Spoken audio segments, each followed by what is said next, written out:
آپس میں بہنیں تھیں۔ تو کیا حضرت مریم علیہ السلام کی والدہ حضرت عیسیٰ علیہ السلام کی نانی تھیں؟ ہاں، مریم علیہ السلام کی والدہ نے وعدہ کیا تھا کہ اگر ان کی کوئی اولاد ہوئی تو وہ اسے اللہ کی راہ میں بیت المقدس میں دے دیں گی۔ جب حضرت عیسیٰ علیہ السلام کی والدہ مریم علیہ السلام پیدا ہوئی تو ان کے والد حضرت عمران علیہ السلام وفات پا گئے تھے۔ اپنا وعدہ پورا کرتے ہوئے مریم علیہ السلام کی والدہ نے انہیں مندر میں دے دیا، کیونکہ مریم علیہ السلام کے والد عمران چرچ کے بہت اچھے پادری تھے۔ بہت سے لوگ مریم علیہ السلام کو گود لینا چاہتے تھے، یہاں تک کہ ان کے خالو حضرت زکریا علیہ السلام بھی انہیں گود لینا چاہتے تھے۔ لہٰذا انہوں نے قرعہ ڈالا کہ جس کا نام نکلے گا وہی حضرت مریم علیہ السلام کو گود لے گا۔ ہر ایک نے اپنا نام قلم پر لکھا اور ایک ڈبے میں ڈال دیا۔ انہوں نے بچے کے ہاتھ سے ڈبے میں سے ایک قلم کو اٹھوایا اور حضرت زکریا علیہ السلام کا نام نکل آیا۔ دوسرے لوگ اس فیصلے سے بالکل خوش نہیں تھے، لہٰذا انہوں نے کہا کہ کسی اور طرح سے قرعہ ڈالا جائے۔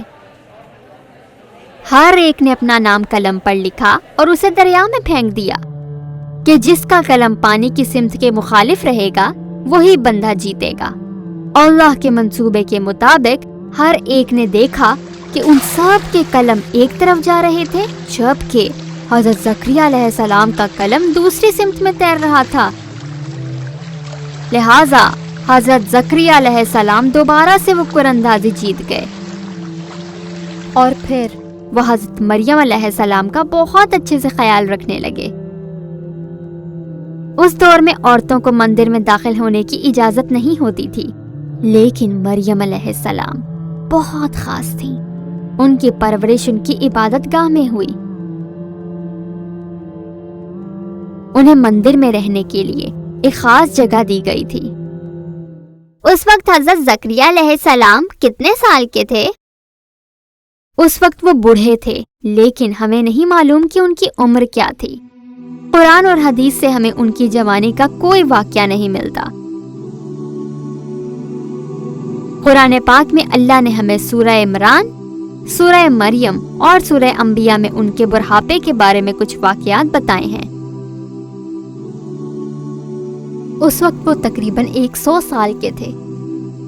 جب بھی حضرت زکریا علیہ السلام حضرت مریم علیہ السلام کے کمرے میں جاتے تو وہ انہیں ہمیشہ کچھ کھانے کے لیے دیتی۔ ایک مرتبہ جب وہ حضرت مریم علیہ السلام کو دیکھنے گئے تو وہ بہت حیران ہوئے، کیونکہ ان کے کمرے میں کچھ بے موسمی تازہ پھل پڑا ہوا تھا۔ آپ علیہ السلام نے ان سے پوچھا کہ انہوں نے یہ پھل کہاں سے لیا۔ مریم علیہ السلام نے انہیں بتایا کہ یہ ایک معجزہ ہے، اللہ تعالیٰ ان کے لیے ہر صبح تازہ پھل بھیجتا ہے۔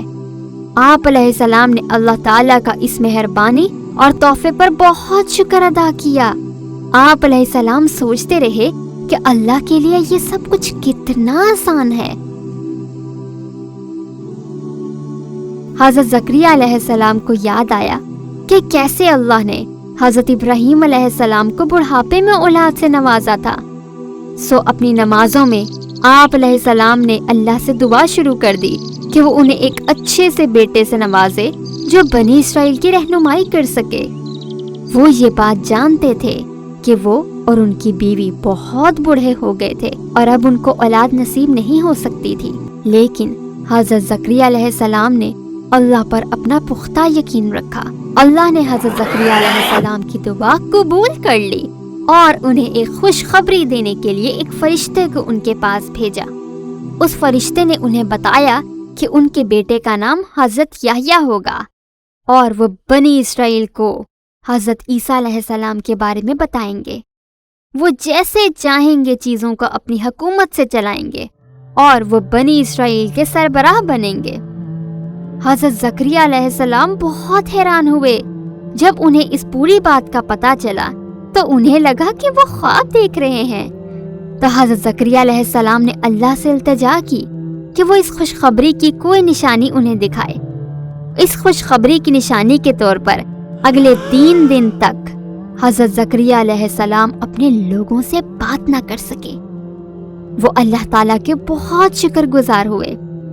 وہ اللہ کی دن رات عبادت کرنے لگ پڑے۔ آخر کار حضرت زکریا علیہ السلام اپنے بیٹے یحییٰ علیہ السلام کے والد بن گئے۔ حضرت زکریا علیہ السلام نے اپنے بیٹے کو بچپن سے ہی اللہ کے احکامات کے بارے میں بتانا شروع کر دیا، لہٰذا بہت کم عمر میں ہی حضرت یحییٰ علیہ السلام نے اللہ کے احکامات کو پھیلانا شروع کر دیا۔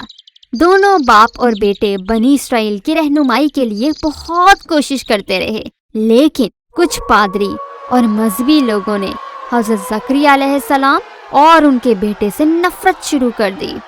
ان مذہبی لوگوں نے کیوں نفرت کی؟ ان لوگوں کو خوش ہونا چاہیے تھا کہ وہ دونوں بنی اسرائیل کو تعمیر کرنے میں ان کی مدد کر رہے تھے۔ شروع میں ہم نے سیکھا تھا کہ حضرت عیسیٰ علیہ السلام سے 63 سال پہلے فلسطین پر روم حکومت کرتا تھا۔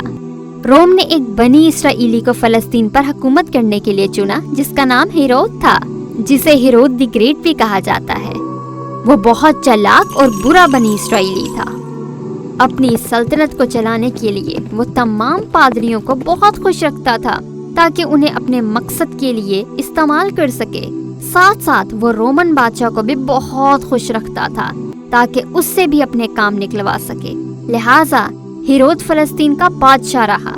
اس دور میں بنی اسرائیل بہت برے بن گئے تھے۔ وہ غریب لوگوں سے پیسہ کماتے اور ان میں سے کچھ حصہ بادشاہ ہیرود کو دیتے۔